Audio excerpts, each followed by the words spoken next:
Halo semuanya, kali ini Mimin akan memberikan tips dan trik belajar fisika yang efektif yang menurut Mimin ini benar-benar akan sangat membantu kalian dalam memahami pelajaran fisika. Yuk langsung kita simak.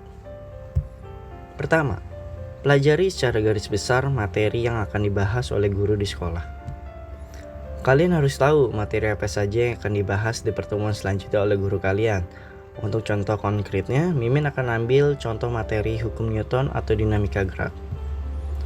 Setidaknya, kalian sudah membaca tentang apa itu gerak, gaya, dan hukum-hukum yang ada beserta rumus yang digunakan.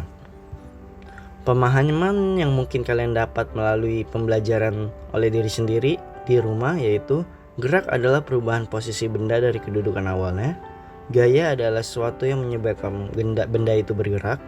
Ada 3 hukum Newton tentang gerak. Jadi setelah kalian mempelajari secara garis besar materi itu, 3 inilah yang akan kalian dapatkan. Misalnya ya contohnya. Lanjut, kedua, perhatikan apa yang disampaikan oleh guru di kelas. Kalian memperhatikan semua materi yang disampaikan oleh guru untuk memastikan pemahaman yang sudah kalian dapatkan di rumah itu benar atau salah. Misalnya pemahaman kalian yang pertama kalian dapatkan yaitu gaya adalah sesuatu yang menyebabkan benda itu bergerak. Kemudian, setelah kalian mendapatkan pembelajaran oleh guru kalian akan menemukan pemahaman baru, yaitu tidak semua gaya akan menyebabkan benda itu bergerak. Misal, gaya normal. Langkah selanjutnya adalah mencatat semua materi yang disampaikan oleh guru kalian. Ketiga, fokus ke konsep bukan ke rumus. Ketika guru memberikan contoh soal, jangan berfokus ke rumus yang digunakan, tapi fokuslah ke konsepnya.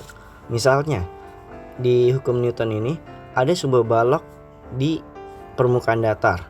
Kemudian, guru tersebut menguraikan gaya yang bekerja, sehingga kita dapatkan bahwa W min N sama dengan 0. Sehingga, gaya normal adalah gaya beratnya. Mungkin kalian akan berpikir bahwa rumus mencari gaya normal adalah besarnya dari gaya berat tersebut. Itu kalau ketika kalian hanya menghafal rumusnya saja. Di rumah kalian harus pelajari lagi konsepnya, apa aja yang ada di kasus tersebut. Bisa kalian peroleh dengan membaca banyak buku, latihan soal, dan lain-lain. Kemudian kalian mendapatkan soal baru ketika ada sebuah balok berada di bidang dengan sudut tertentu. Kalau tadi kan datar, sekarang dengan bidang di sudut tertentu. Jika kalian tidak belajar konsepnya dan hanya fokus ke rumus, maka pada soal tersebut kalian akan dengan cepat menuliskan rumus yang sama, yaitu N sama dengan W. Padahal tidaklah begitu. Tetapi ketika kalian mengetahui konsepnya yaitu arah gaya normal selalu tegak lurus dalam permukaan, maka pada soal sebelumnya kalian akan menguraikan gaya apa saja yang bekerja di benda tersebut, sehingga didapatkanlah gambar seperti ini. Sehingga kalian akan menguraikan rumus menjadi W sin theta min N sama dengan 0. N sama dengan W sin theta. Rumusnya berubah bukan? Jadi ingat, hanya pelajari fokus ke konsepnya, bukan ke rumusnya. Latihan soal. Kerjakan sendiri latihan soal yang diberikan oleh guru kalian. Usahakan kerjakan sendiri. Jika kalian kebingungan saat menjawab soalnya, usahakan tanya ke teman kalian terlebih dahulu. Tanya ke guru hanya ketika tidak menemukan solusi dari yang ditanyakan itu. Mengapa? Karena kalian hanya memiliki waktu yang terbatas jika bertanya ke guru. Tapi kalau ke teman kan kalian bisa bebas bertanya, itu pun kalau temannya tidak pelit ilmu. Kelima, perdalam matematikanya. Coba pelajari lebih lanjut tentang konsep matematika apa saja yang berhubungan dengan materi yang dipelajari. Sebagian besar dari materi fisika yang ada perhitungannya pasti ada kaitannya dengan konsep matematika. Kita ambil contoh di soal yang tadi yaitu N sama dengan W sin theta. Dalam rumus tersebut ada variabel sin theta. Apa kaitannya dengan matematika? Nah, kalian masih ingat dengan identitas fungsi trigonometri itu ada sin theta. Sehingga fungsi trigonometri ini berguna untuk menentukan sudut dari bidang miring tersebut jika sin theta belum diketahui nilainya.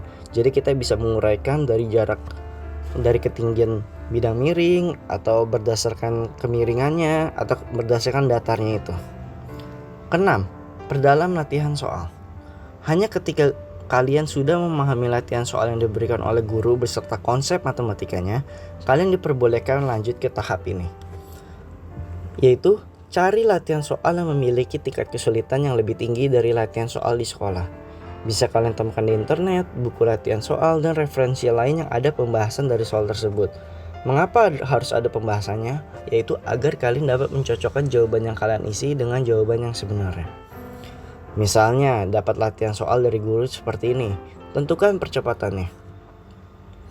Karena kalian sudah paham dengan konsep trigonometrinya, maka kalian siap untuk latihan soal selanjutnya. Jadi setelah kalian dapat latihan soal dari ini dan kalian sudah paham trigonometri, maka kalian siap untuk ke soal selanjutnya, yaitu seperti ini.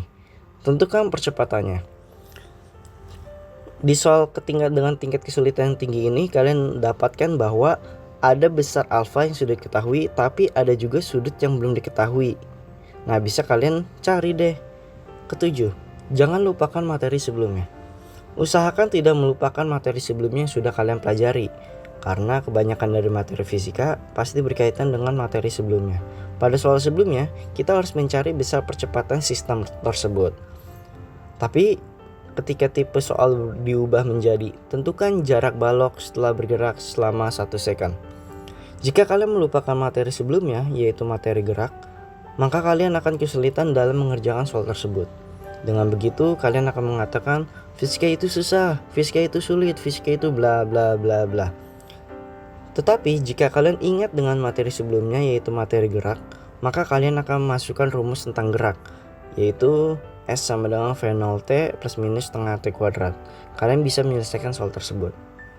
Jadi itulah beberapa latihan soal atau langkah-langkah tips yang dapat kalian lakukan untuk memperdalam ilmu fisika kalian. Dan jangan lupa untuk mempermudah dalam pengenalan fisika di materi sekolah, kalian bisa follow di @fisikayes, di mana itu ada materi kelas 10, 11, 12, ada latihan soal, ada meme fisika, ada bucin fisika, dan lain-lain. Pokoknya jangan sampai tertinggal ya.